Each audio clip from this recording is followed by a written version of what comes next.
This evening, we are pleased to have as our guest author, Noliwe Rooks, in conversation with Erica Green. Noliwe Rooks is the chair of and a professor in Africana Studies at Brown University. She is the author of 4 books and numerous articles, essays, and op-eds. She lectures frequently at colleges and universities around the country, including the University of Missouri, Kansas City, Princeton, and Cornell universities.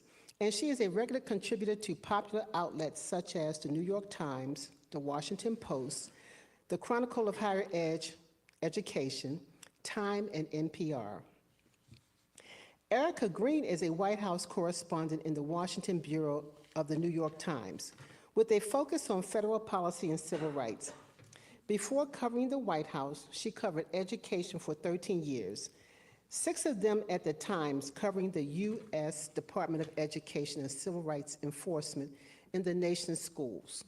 Green joined the Times in March 2017 from the Baltimore Sun, where she covered the Baltimore City public school system. Her educational coverage also has won more than a dozen local, state, and national journalism awards. Please join me in welcoming Noliwe Rooks and moderator Erica Green to the Pratt Library to discuss Rooks' latest work, Integrated: How American Schools Failed Black Children.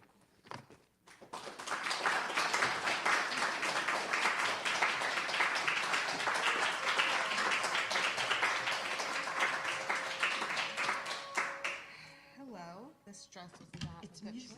It's music. Oh, I was trying to figure out what that was. It's music. Music is playing. Okay. Okay, thank you all for joining us. Oh, hey, it's here. This is going to be an exciting conversation, I believe.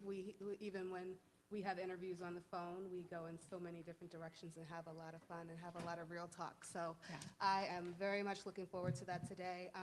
I am so excited to, first of all, be home moderating this conversation. It was really the first time that someone challenged the conventional wisdom about integration was the superintendent of the... Can you pick up the microphone? Oh, yeah. Do you need, sorry. Yeah. Okay. Was the now superintendent of the Baltimore City school system. She said to me, you know, and it was very controversial when we put it in the paper, she said, you know, look, everyone thinks about Jim Crow and in such terms, but that was a time when we could envelop our children in a cocoon-like existence and protect them and teach them and instilling them that no one can take what's in your head.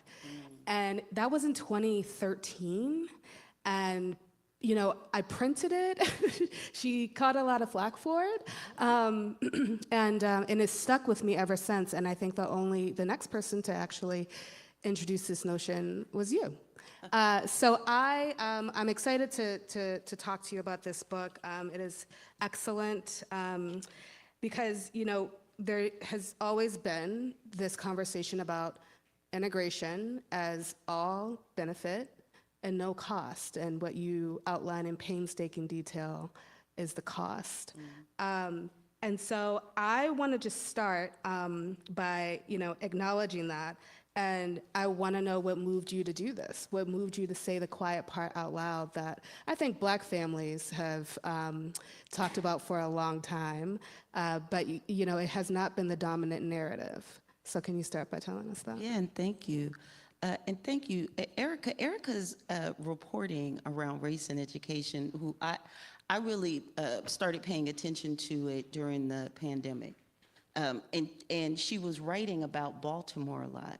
And I didn't know at the time she was from Baltimore, but I suspected because she wrote about y'all with care. She wrote about y'all seeing what is sometimes difficult for outsiders to pick up. I didn't know, but I am thrilled really to have the chance to conversate with Erica today.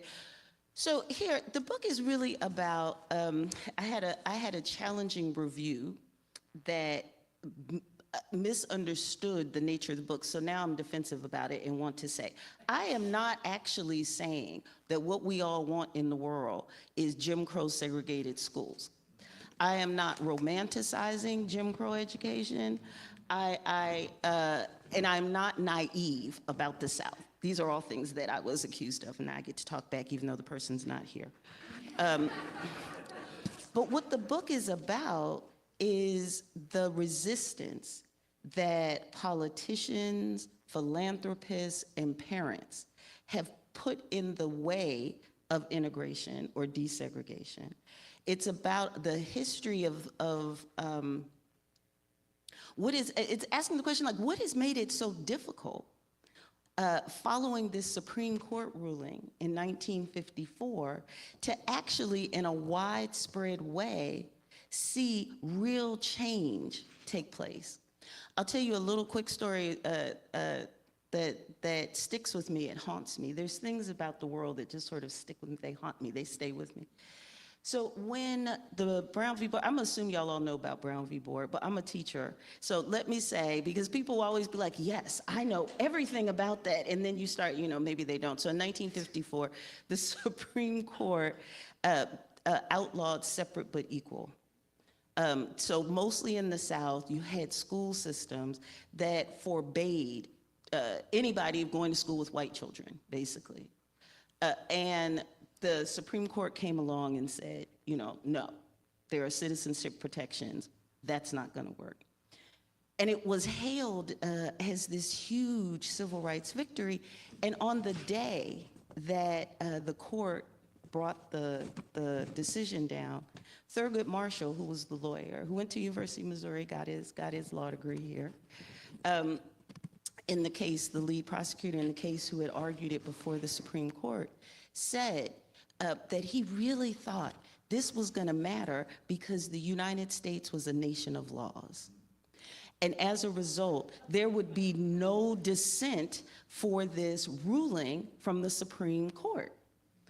That they had strategized, Charles Hamilton Houston, Pauli Murray, a bunch of folks had spent time in and around Howard University's law school coming up with this strategy to attack this idea of segregation. And what they believed that they needed the Supreme Court's backing, and when they got it, Thurgood said, we have done it. It was worth it. Almost the next day, members of Congress, not like there will be no pushback, these are sitting senators, these are Congress people, come up with what they call this manifesto that is explaining why white people will never, and they're clear, it's white people. Like I am not casting aspersions here. They're clear. White parents, white community members will not accept this. You are forcing us to have to educate our children in ways we don't want to. You are forcing something that we didn't ask for. That's nice the NAACP spent all these years, nobody asked us what we wanted. And they said, we will massively resist. And so that's in 1954. Thurgood Marshall, they have to do another Brown decision, and he's still in there fighting, and he gets put on the Supreme Court, and he sat on that Supreme Court, and every education case that came before that court went against his life's work. He had to preside over the dismantling of the underpinning of Brown. That for me is tragic.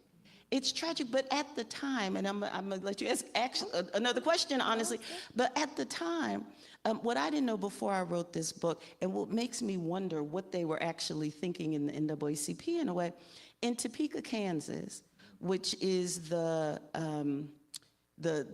school district that's the named defendant in the case, the Topeka Board of Education.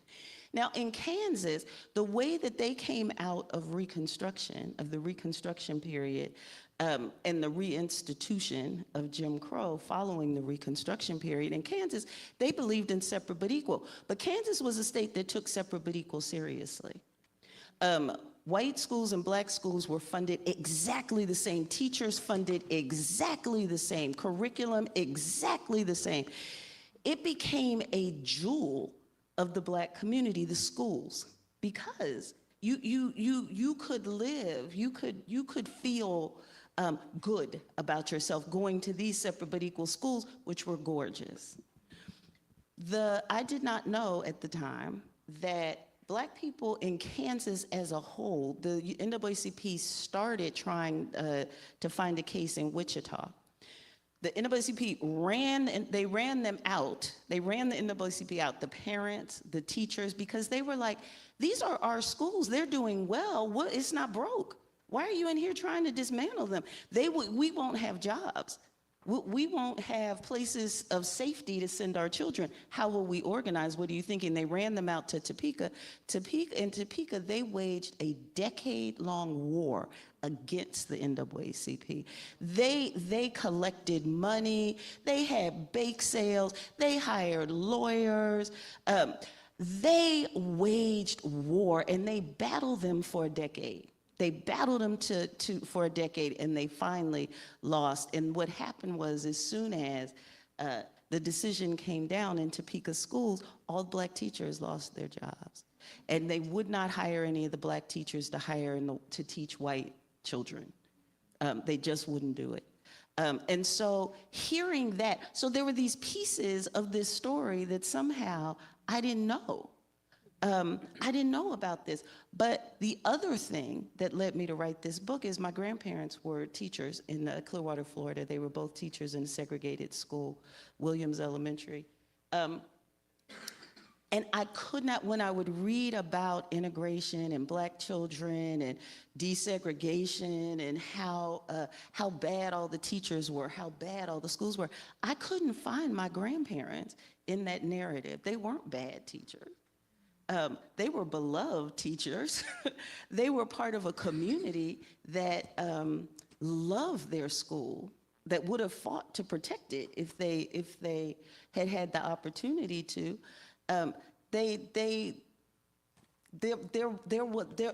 thing about the decline and the ruin of Black education in the South that I had always heard, as I started to dig, it's like, that story is more complex. It's not just a story of decline and ruin. And so I started with my grandparents, and made my way all the way through 4 generations of my family to my son. Well, I always, say to people, I think there has been a misunderstanding about what Brown was supposed to be about, and I think the Topeka case is perfect. It was always about resource equity. Mm-hmm. Mm-hmm. And over time, it took on this life of its own to be about Black children being good enough to breathe the same air as white children. Mm-hmm. It was always about having equitable resources. So if it was stellar and it wasn't broke, at that time, the thinking, of course we wanted a more harmonious society, and segregation was terrible, but I think that's just always a fundamental misunderstanding. And when I moderate conversations with authors, I try to pick just like the one haunting part, and I read, and then if it's still with me 4 to 5 days later, I like to read it aloud. And so I went back and forth between 2, but this is what really struck me. And the book is I know you're not arguing for Jim Crow segregation. Okay, but you're not arguing for Jim Crow segregation. Us when we are around us. Yes, so I will say this is the part that stuck with me. Too few today know education was ever a form of Black love, could be the practice of Black joy, that Black children could learn on the threshold of welcome. Instead, over time, Black children were taught that if they were to learn and rise, it would be despite their Black skin, families, and communities.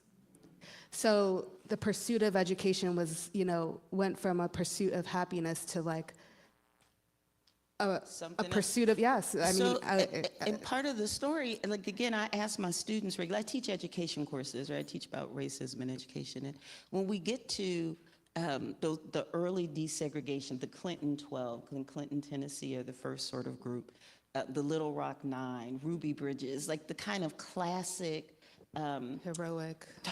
yes, the Black children have, we've called out the National Guard, we've called out the military, the marshals are making sure the children get in these schools. But when you find out what their experience was when they walked across that door, those doors. So the Ruby Bridges, I spent a year in a classroom by herself. White parents wouldn't allow their children to sit in a classroom with her. So marshals are bringing her every day, and her mother comes to pick her up every day. Her mother is with her, here's this interesting little side here. You always see Ruby Bridges with these marshals, right? With her mother took her to school every day and picked her up every day. And you are hard pressed to find an image of her mother actually parenting her child and not sort of turning them over to the marshals.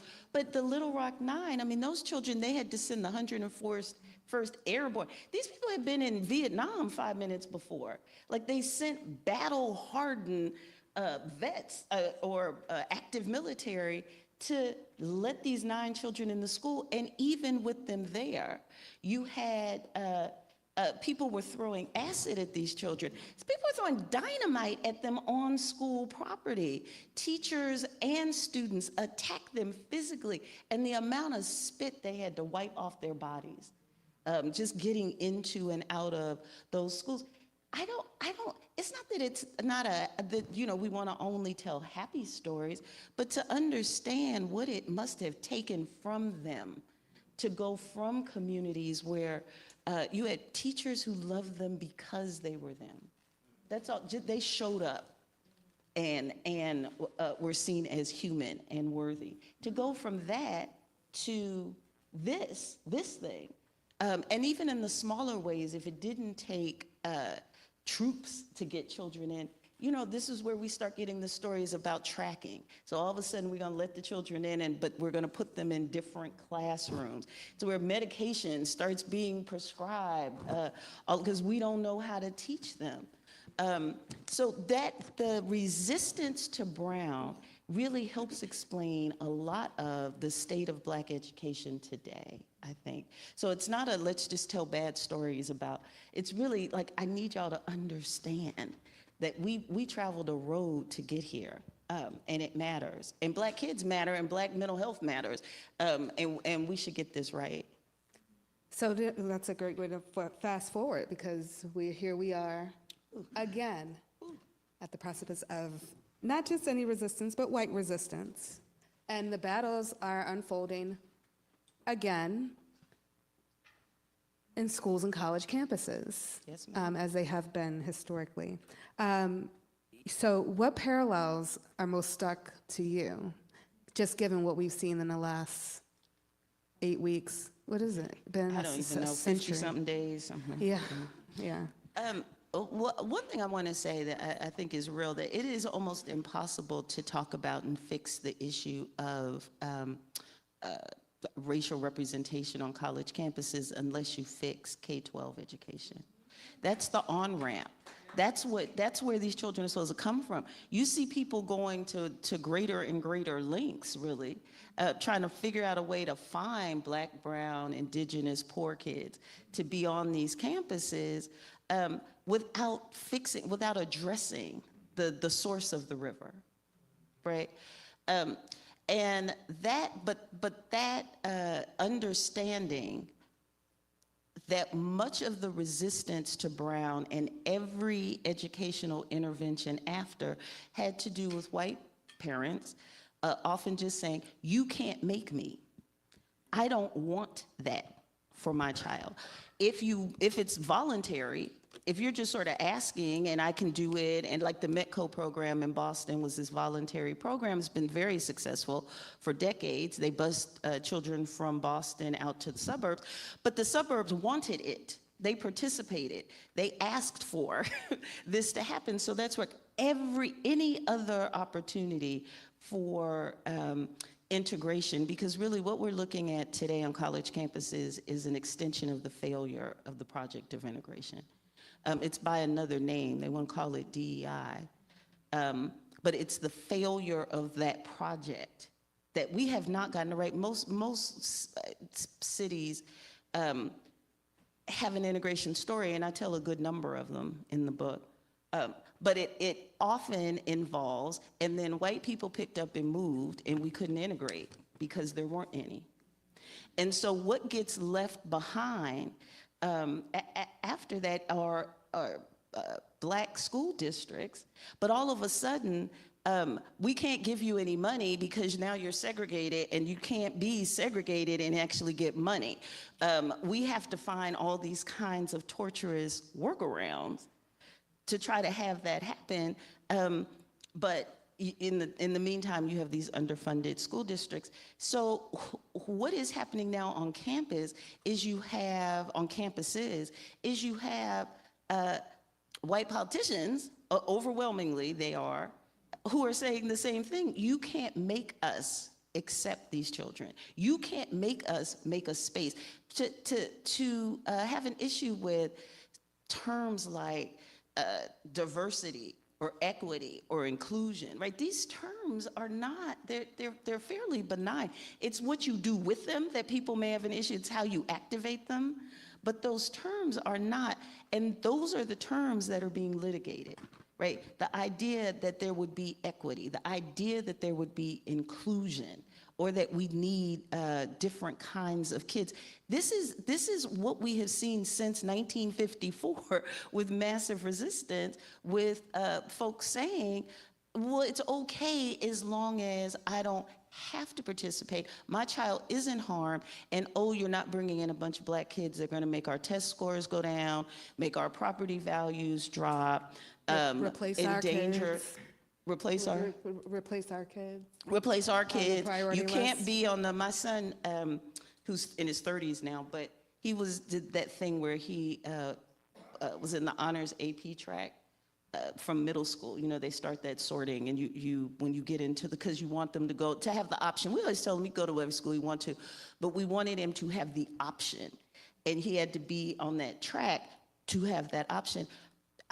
He was the only black boy on that track for all those years. I don't think there might have been another girl or two, but he was the only black boy that entire time. And I've been teaching at elite schools now for decades, and I often ask my students, how many of y'all had how many of y'all had honors in AP to get here? And it's 100% generally. There might be like one who did not. Everybody always. How many of you had one Black or Latinx person? Everybody, most people had two, about half the hands go down. More than two, everybody's hand is in their lap. It doesn't happen. So the difference between the rejection of Black people in K-12 classrooms and spaces and the rationale that is trending now on college campuses, to me, who I've spent a lot of time studying this, but to me, it's interchangeable. They're the same arguments. We're now talking about colleges. Well, it's what we had someone won that argument because affirmative action was overturned. Do you think we see Brown go away? We've had a Supreme Court justice suggest that it should be revisited, Clarence Thomas, if you were wondering. And do you think it'll have an impact if it does? Yeah, this is the thing. Brown never really, I think more sinister than it going away, because so many schools are, I think it's almost 60-70% of schools are pretty segregated as they, across the country, are Right. pretty well segregated. So what Brown is doing, what's more sinister though, is they're using Brown to keep Black people out of colleges and universities now.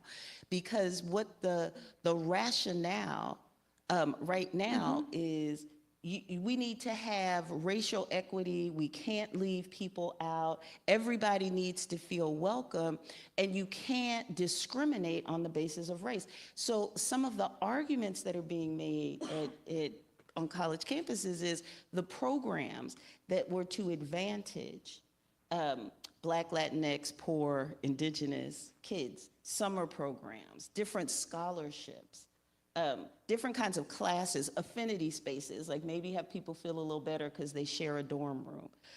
Those are now discussed as violating the Brown decision. So it's not that they're getting rid of it, it's that you are they're saying, if you have scholarships, if you have summer programs, if you have special money, support, tutoring available for children who are not white, not Asian, not wealthy, you are discriminating on against those children because they can't take part in these programs. The last 45, there were 45 schools. I think our school, I think mine might be one of these or one of the other ones. There've been so many lawsuits where there's like 50 schools here, 45 here, 60 here. There was a PhD pipeline program that it was just sort of identifying high achieving, low income students of color and providing them with special resources, support, tutoring, mentoring. That is the basis for one of these investigations because it was specifically for non-white, non-Asian, non-wealthy people. It is seen as discriminatory. And the schools are now looking at maybe having their entire federal funding forfeited for doing what was legal under the last administration. It is not now, but retroactively, they're kind of like, we'll take you out. It's not that different than what we've seen before. I mean, it's happening in K-12 schools too. It's trickling down. They're using the Office for Civil Rights to launch. I mean, I've never, as long as I've been covering education, I have not seen an Office for Civil Rights this activated and this quickly and this aggressively. And they have very specific targets. They have and it's all, this is the thing. It's not just everybody, discrimination. it is, everything is reverse discrimination. Against white people. Yeah. Yeah, that's what most of it is. It is. Yes. So it's a similar kind of thing, and I don't know how you solve for that, right? Like we thought laws, the civil rights laws. Yeah. So what Clarence Thomas said, this was chilling to me. Not a lot of people had picked it up or paid it much attention. Is it the Shelby case? I think it was the Shelby case. There's a voting rights case about districting and could the districting stand. And he made a comment about how all of the civil rights laws, 64, 65, 68, which are, housing, civil rights, are fruit of the poisonous tree. What he called the poisonous tree is the 14th Amendment. Yes.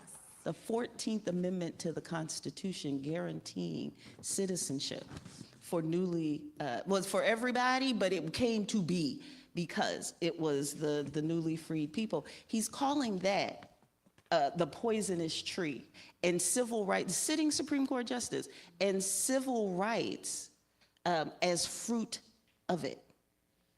That's chilling to me. At the last round of judges that were busy getting confirmed some years ago, they were actually asked, do you think Brown was correctly decided? People were declining to answer the question. Like the moment that we are approaching has been coming for a minute, but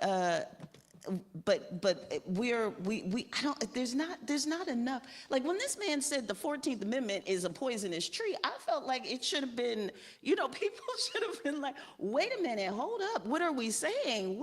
How's the 14th Amendment poison? But maybe more people, as we are learning, agree with him than I not, hate to think you're right, than we thought.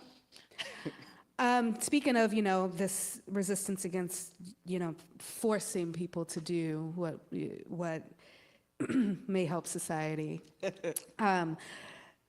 what do you make of this Department of Education dismantling? So I'm of the mind, I will tell you, I don't know if the Department of Education needs 4,000 people, right? I really don't. I don't. If they're not going to get rid of the pots of funding like Title I, IDE, which they cannot. So if they're not going to break the law and, decline to disseminate the funding and they don't have to do programming, but if they're going to keep up with the statutory requirements, I just felt like the dismantling of the Department of Education represents something bigger, because when it was announced there, everyone, freaked out and was like, what's going to happen to all the money and what? That's all going to stay. But what does the dismantling of a hub, right, a watchdog, oversight, back to the states' rights, civil rights enforcement, and the fact, he did use Baltimore as an example for why we don't need a Department of Education. And I thought that choice of Baltimore, not a white rural area who has just as probably worse test scores in some places, that was a moment for me. And since I am a reporter, I'm not going to go further, but what do you think that's about? Well, so first of all, the Department of Education was first founded in 1868. It too is a legacy of the Reconstruction era. It too was first brought into being to make sure that newly freed folks could find their way around education. And it got dismantled pretty quickly because the states started making state rights arguments pretty quickly, right off the bat. Like, we may not have any schools and not know how to educate them, but we dang sure don't want you coming in here telling us how. So there's a whole legacy there of who it was founded for. I'll often say, I think a whole lot of people are not going to notice. Who's going to notice are the black, brown, poor, need special ed. Like, they're going to notice. And about Title I, when Trump was when the current president was campaigning, the Heritage Foundation in Project 2025 urged him to get rid of Title I. Everything else was fine. They said everything else can stay. Title I is for the poor schools where people are below federal poverty levels, which is 66% of schools of traditional public schools, and 63% of charter schools are Title I schools. And they said, no, there are other ways to put that safety net together. So I'm not sure that they're looking at doing something with the Title I funds. I think they are going to try to block fund it. They're going to try to turn it into grants for vouchers. For blocks, yeah. Yeah. Oh, for vouchers, yes, and, yeah. And school But choice. that's They've tried to do that several times before. Right, but Title I is doing like after-school programming. Right. It's the free breakfast for Right. some, although they said the nutrition can go somewhere else. To Robert F. Kennedy's. Right, yeah, that's going to work out well. Yeah, this is so, but I think that, I actually think that government bureaucracy might need a little trimming. It's the brutality with which it's being done and the targeted and disparate impacts that I have an issue. There's no thought going into it. Like, if you wanted to decrease bureaucracy in some places, I'm not actually sure that's not a good idea. But the ideological underpinnings of this dismantling are designed to do the most harm to the most vulnerable. And there's no sense that the government is actually there to support the most vulnerable. That somehow you're grifters. You're Social Security, right? Like, y'all are, it's fraud, waste. Y'all are all, the old people are now, just out here criminal syndicate or something. The education department, fraud, waste. Everybody is just using this money to dismantle, and it's just not true. And there's no discussion of what do you put in place, because sending so first of all, most of the funding for education comes from state and local governments. First 100%. of all, it wasn't even that. Yes. Yeah, it's not that somehow people have in their minds that, the government was giving, I think, was it 7-10% over? Like, it's not. It's really not. No. And they don't dictate. I mean, states set their own curricula. They run their own schools. They get guidance, and basically the federal government acts as like an ATM machine. That's what the Department of Education does. It really guidance is. and money. And so, I mean, I don't even know. And consultants. It's to employ consultants. Yeah. So this is also why I'm saying you could look at that, but sending it to the states, just imagine how different That's good. It's already, because states can set their own standards. You already have some states that are like, we want people to stay in school till the 8th grade. Some people are like, you know, you have to stay till the 12th grade. Some are like, our reading standards, what's proficient for us is the 6th grade literacy. Some are like 4th grade literacy, right? Like what you're gonna end up with, which we already have, this is not, nothing is gonna change here, is a bunch of idiosyncratic ideas about what education looks like, and those communities that don't have a lot of money or access to the powerful people that they can lobby are going to get the short end of the stick. It used to be that then, once that happened in the state, you could go to the Office of Civil Rights, in the Department of Education, and say, look what they're doing. They are disadvantaging some, and you could open a case and maybe something would happen.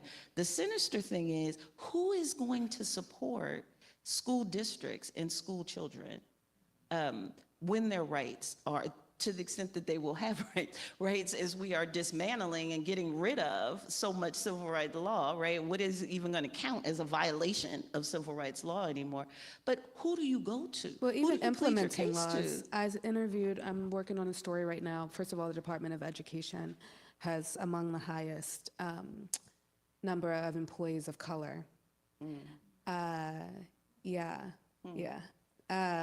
And, you know, and in the first waves of dismissals, a lot of Black women. You see the parallels here? I do. And I interviewed one today who just worked on, you know, policy. She worked in the Office of Elementary and Secondary Education, and then she went to higher education, and she just worked on like helping states implement the federal education law, like, because they don't know what a lot of this legislation says. She was there to guide them to make sure that they were following the law and setting the standards for what their children needed to learn. She is gone. Her whole division is gone. Wow. That function does not exist. Wow. So a lot of them were Black women. I did not know that. You'll read it soon. I'll read about it. Yeah, next week. Okay, where do we even go from Where do we go from there? We're just rolling. Okay, all right. So you did offer some hope when we'll go to Q&A. You did offer a little bit of hope and solution after a very heavy read. People say it's depressing. I'm sorry for that. It wasn't but- depressing. It was great. I had to do it in doses.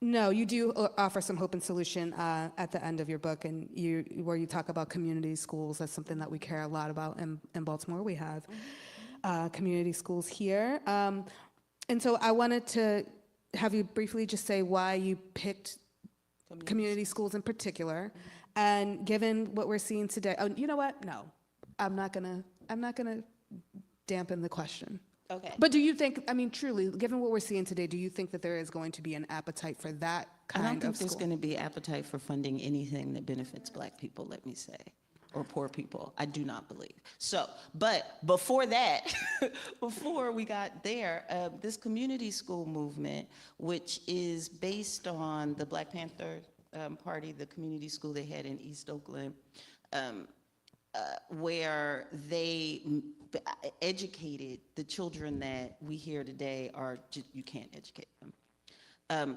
And given the success that they had, like they've gotten proclamations, people study them. I always say, we know what works in education, we just refuse to do it. I mean, it's not like it's some big secret. The same education that the wealthiest people get, if you gave that to the poorest folks, you'd be okay. Small classes, highly trained teachers, people figuring out what you need. Our son went to, we had taken him out of, we were in Princeton, we had taken him out of public schools and put him in a school we could not afford. And as soon as he was there, it was kind of, I almost had survivor's guilt, because our upper middle class kid didn't need all that support. I was grateful for it and we were paying for it. But people would come and say, we have figured out what his problem is here. He's doing the operations out of order. That's why it's not that he doesn't understand, he just has these steps wrong. Or, he, in his reading, what he's doing is this. Like, people were locked in to who he was and what he needed. And I kept thinking, this is what the children in Trenton need. At the time I was in Princeton, and it was a very poor school district down the road in Trenton, New Jersey. Like, this is what they need. Their classrooms need to be run like this. Mine, I'm grateful for it, but he doesn't need it. You know, he got 2 college professor parents. He was going to be okay. But we don't give that to them. So anyway, so community schools are this idea that's going back to almost separate but equal. Now, this is really almost separate but equal. This is leave people in their communities. One of the underpinnings of the concern about integration was always, we don't want our kids to have to leave their communities. We value them feeling rooted. White parents and black parents, anybody who had to get on a bus to integrate, believed that it was better for their children to be in a community.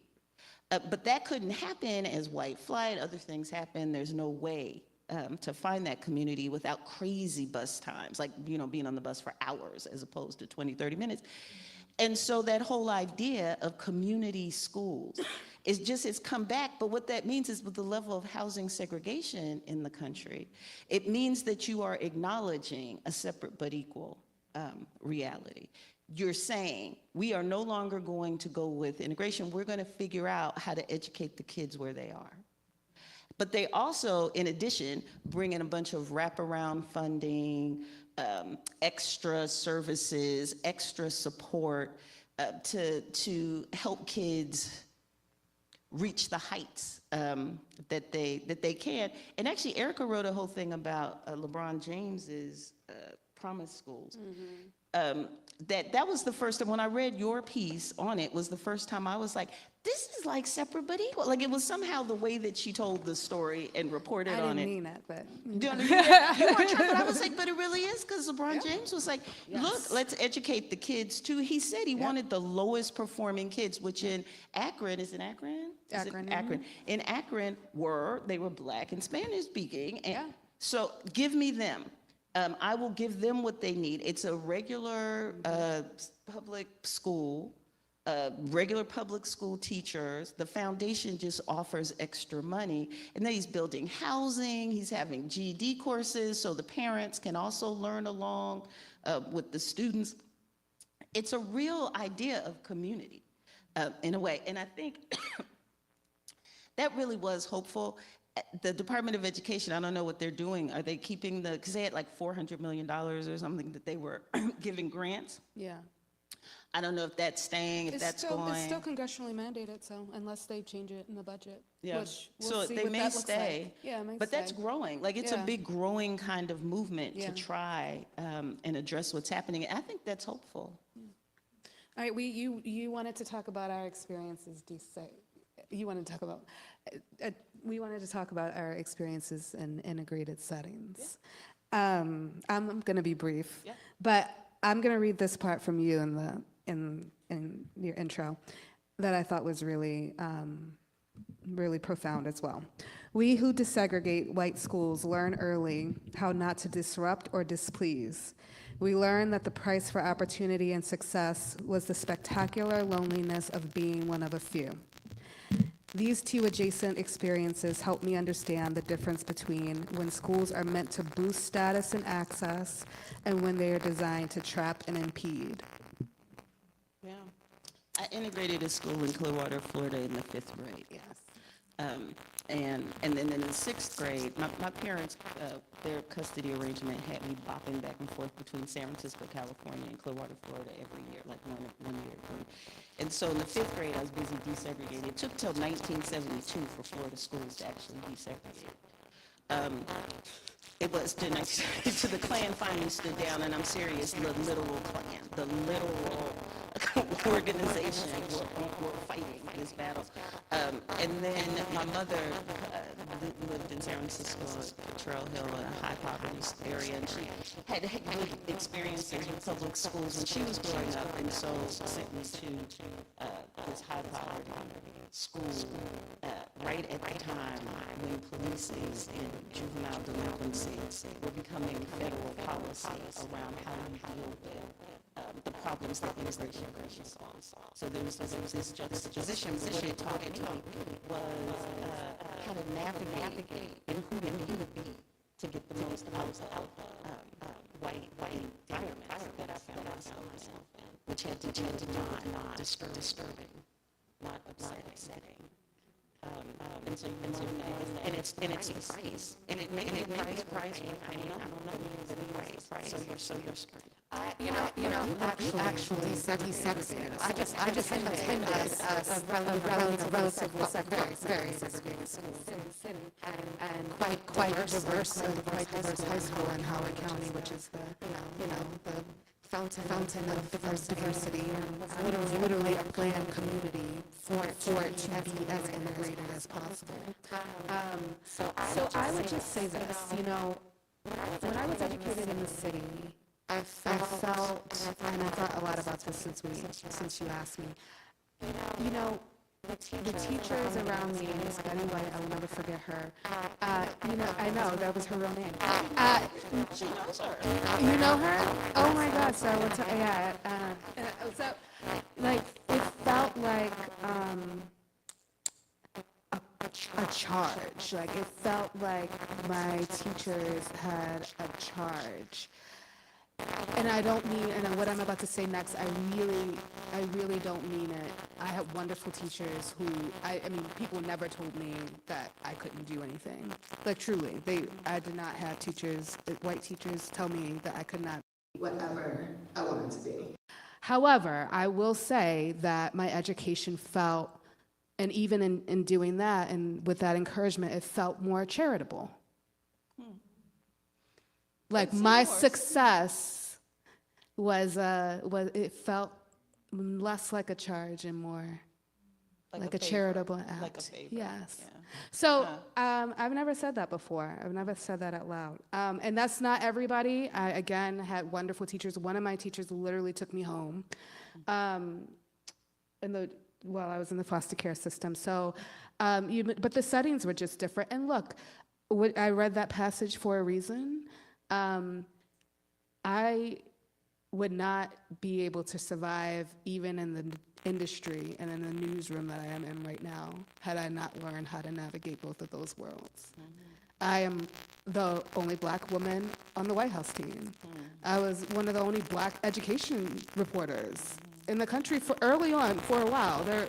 It diversified a lot, but I mean, I just, I am able to be me, and even more authentically in these roles as a result of navigating both of those worlds. So the point that I really want to make is that for 20-25% of Black people in particular, who I focus on most, those numbers are substantially similar for Latinx folks, substantially, a little bit of variance. And completely different for Indigenous. So I'm just not going to talk about them in this moment. So I do in my book. About 25% of folks, of course, integrated, desegregated to some extent. Some of us were in integrated environments, some were desegregated environments. It's about 20-25%. My call is to really, let's pay some attention to the majority. What is happening with them? As we focus on those of us who are successes and we work for it. It's not that going to school. I tell you, I just meet her and she had for what she has achieved. I work for it. But I was set up to be able to succeed, to believe that I could succeed in that integrated predominantly white environment. I go to the school that I went to. My kid would tell you, this is what made it possible for him. The majority, and we celebrate us. First Black president, first VP, and chair at Ivy League University. We celebrate those of us. We deserve it, but the majority do not have the opportunity for structural reasons. And at some point, I think we just have to pay attention to that. Because with what's happening with DEI, et cetera, fewer and fewer of those who are even coming through these environments are going to end up at the kind of schools that can continue to propel. And we fully recognize that the few of us make everybody else feel better. Yes. We are the ones that make people can point to say, well, see? You Oh, did it. You yeah. did it. Okay, probably sorry, the we're next supposed to go to question. Q&A Yeah. from the audience. If you have questions, If you have questions, you're going to come over to the mic I am standing at, or the mic on the other side of the room where my colleague is standing at. We have around 10 minutes for questions, so if you got questions that you want answers to, now is the time. I have a question from the online audience to kick us off. As soon as, there we go.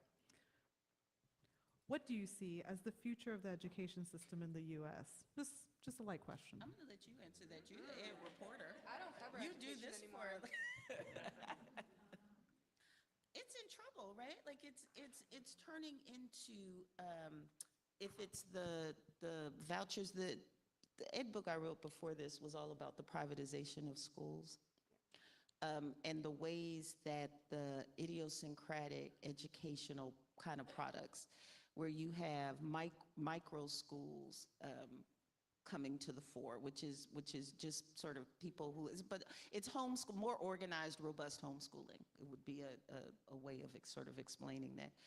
You have homeschooling. Black people are leading the homeschooling movement. Like we are across the nation, really looking at different kinds of forms around homeschooling. Public school, traditional public schools in high poverty areas are, struggling in all kinds of ways. And the move from the federal government is more vouchers, more privatization, more reform. An interesting thing that I just read, I forgot who wrote it, but was that charter schools, which all this time, traditionally, charter schools have been really focused on sending kids to college. Like they would have banners around the classrooms and call the students scholars, and then some KIP model. Yeah, the whole KIP model. You're going to be scholars. You're going to go to college and try to, which that didn't really work out that well. But overall, it just wasn't successful. But this reporter, I think it was Dana Goldstein in the Times, was writing about how the move now is for workforce development. Like they now are thinking that the whole charter thing, sending kids to college, low income, most of those schools is you're talking 90% Black, Latinx, poor kids in charter school chains, depending where you are. They've now abandoned the whole idea of college. Apparently, this is the first that I had heard of this, reading the article, and I haven't researched it, so that is a caveat there. But it's now what? We just need them to get jobs. College is not going to be really feasible. It doesn't make sense. There's too much debt. There's too much. So now that whole form of education that in some areas is pretty robust is now we're going back to what a Booker T. W.E. Du Bois kind of debate over. Do we want to educate people to be a talented 10th, classical education, the highest kind of Western model of education, or do we want them to be workers and vocational? And that we are back there is stunning to me. We should probably let a couple of people ask questions because we only have 6 minutes left, and if we do this for all of Grew up in New York in the 50s and 60s, and you think of New York as this huge metropolitan area, integrated in everything.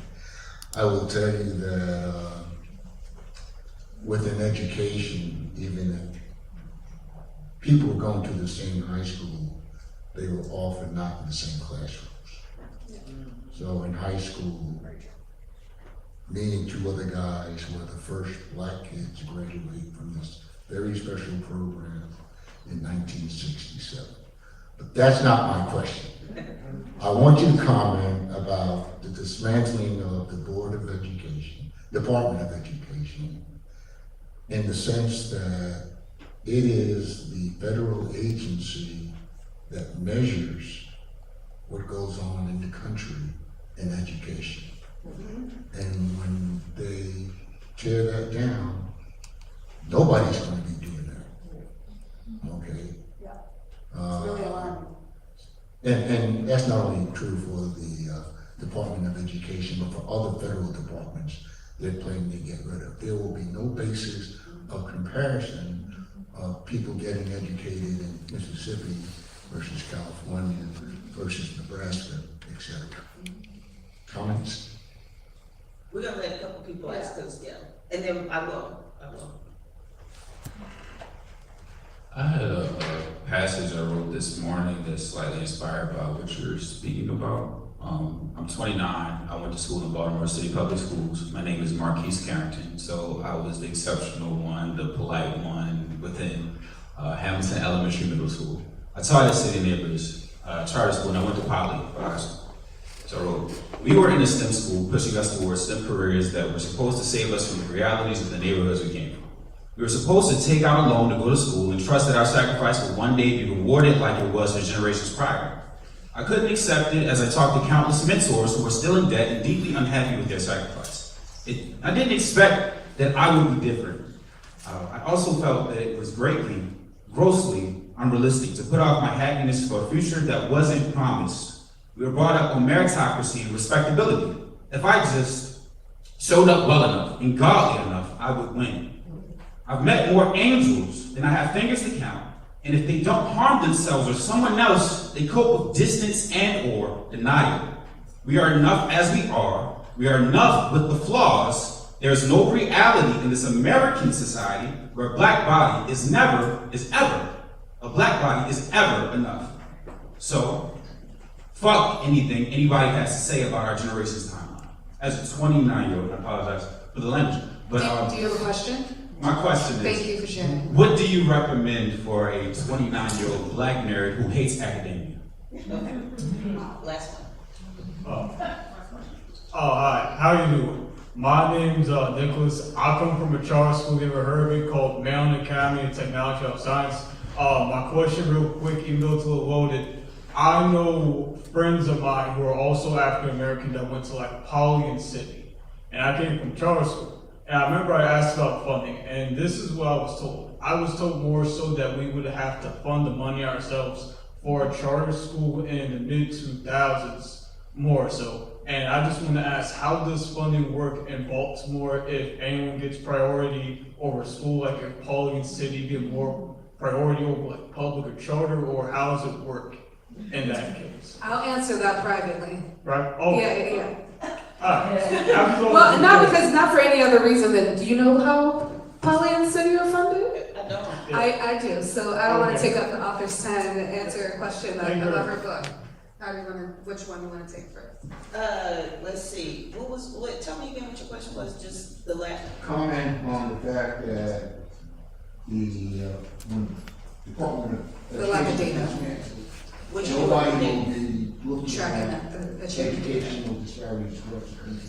Right, which is the point, it's a really, one of the things that I think has gotten less, I mean, we are assaulted by development, so it's hard to track all of them, but the administration-wide desire to de-race and de-gender data, to not collect information about the differences between how if something is for women, black people, or in education, anything else. They're trying to get rid of it in health, in science, but in education, that is the ability to track, is how you know what work needs to be done and how you know when something's working.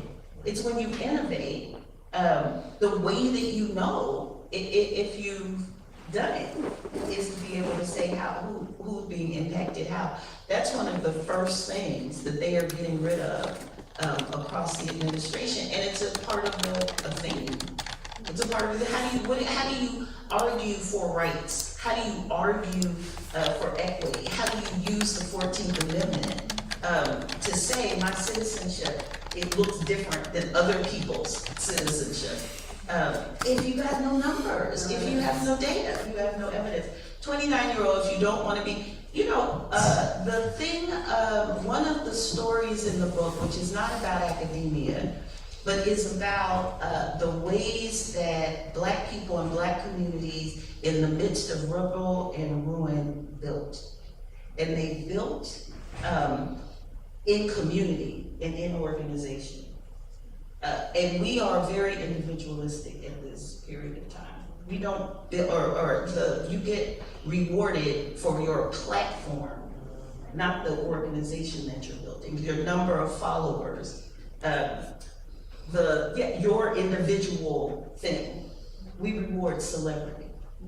The things that folks did in the Nadir, there's a historian named Rayford Logan who calls the Jim Crow era the Nadir. But out of the Nadir, you had people like Mary McLeod Bethune, A. Philip Randolph, J.A. Rogers. Like, you had giants, intellectual and political giants who built and sustained. The thing for you to do as a 20-year-old who does not need academia is go find some folks you can build something with, something that will matter, something that will help. You can do that. You don't need academia for it. Thank y'all. Thank you so much.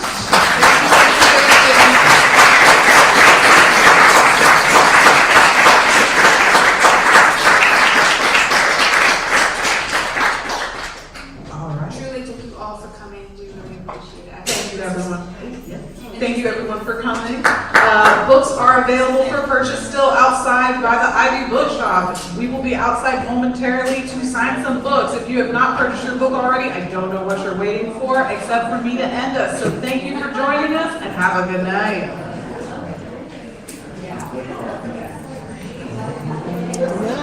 Good night. Good night.